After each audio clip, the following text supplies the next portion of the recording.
Hey everybody, it's Brooke with Conversations with Brooke.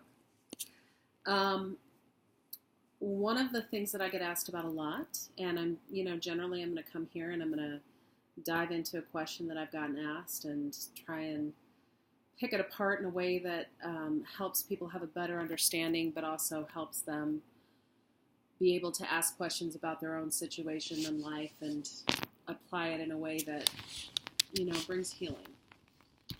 So one of the questions I'm asked a lot is, why did why did I join a cult? And I was 8, so I didn't have a choice. I was a child. But why did my parents join a cult? One of the things that, just, I analyze everything. I love puzzles. I love figuring out how to put things together. So,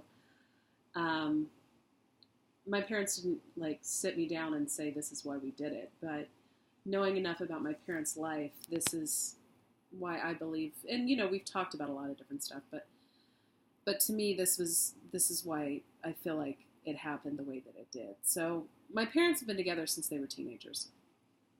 They met in high school, and my mom got pregnant, and I think she was about 16 years old, and 16 or 17 years old, and she didn't tell anybody right away, didn't tell her parents, and my mom's little, so she was able to hide the pregnancy for a little while. And when they did tell, my grandparents basically said that they weren't getting married and they weren't going to have the baby. So, and my grandparents are wonderful people, but it was 50 years ago. My grandfather was a lobbyist in D.C. There's, I'm sure it probably didn't look great, all of that kind of stuff that was like that at the time. So my mother got sent away to a home for unwed mothers, and she had the baby.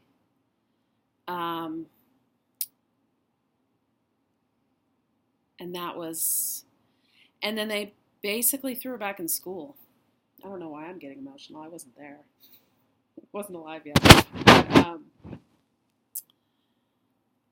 Because it still bothers me that sometimes I'm amazed by the things people used to do.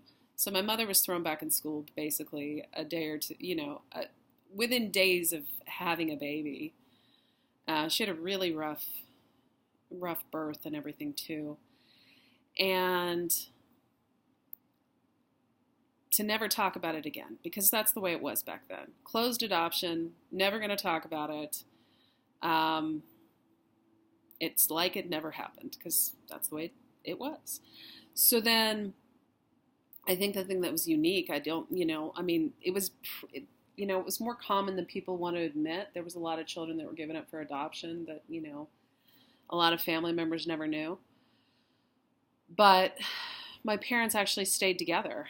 Well, I think they broke up for a while, but then they got back together, got married, and had more kids. So there's 5 of us in total.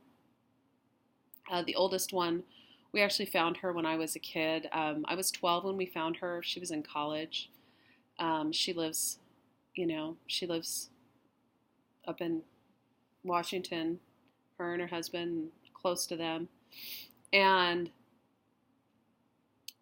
it's different, because we weren't all raised together like that.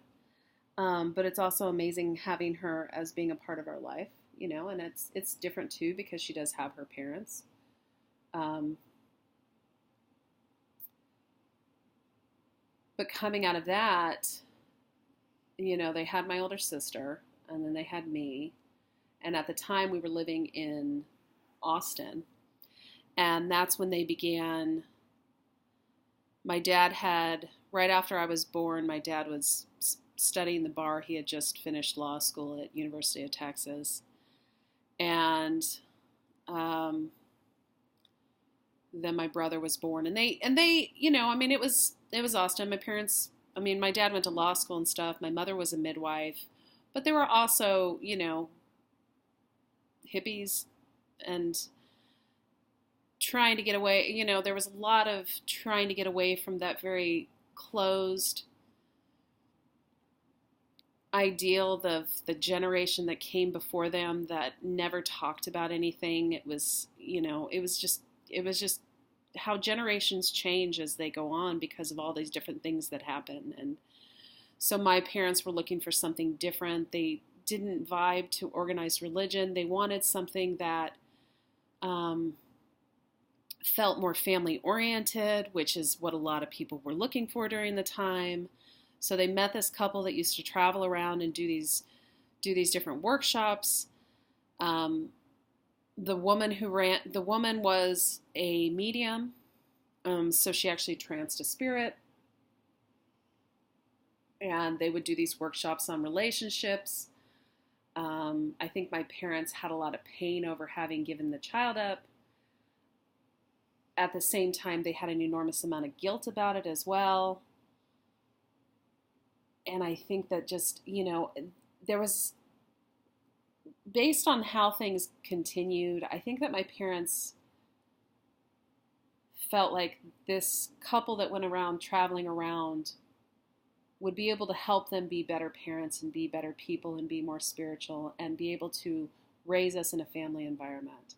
And before we actually moved up to Maryland to be closer to my grandparents. And from what I understand, my grandfather, and again, my grandparents were amazing people. My grandfather did like amazing things for this country. But when it came to, he was a self-made millionaire. And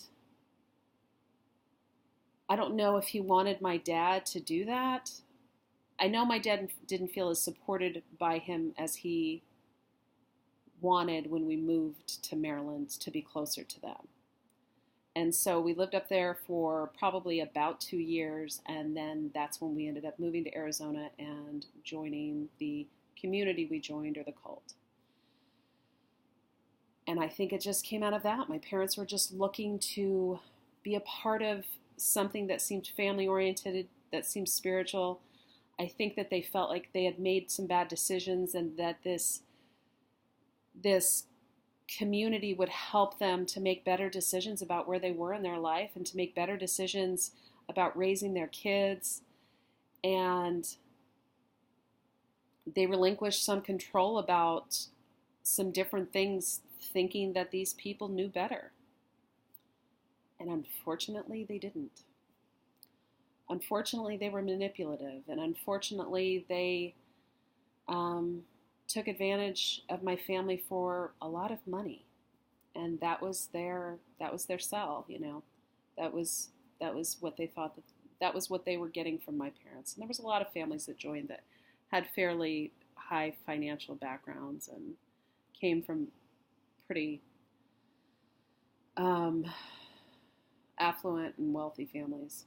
I think a lot of people think that, if you were in a cult, that everybody was a backwoods something or another. And I tell people my parents were hippies, and I think they get a very wrong idea about that. My dad had long hair, but he wore a suit.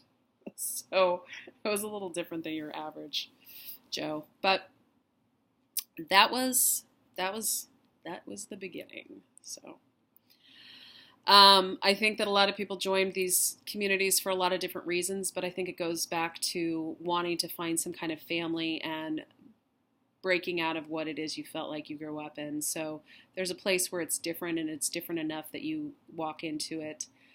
And then after getting into it, it begins breaking you down, and you don't really know and until it's almost too late how to get out. And as a kid, you've grown up in it, and you just really don't know much different.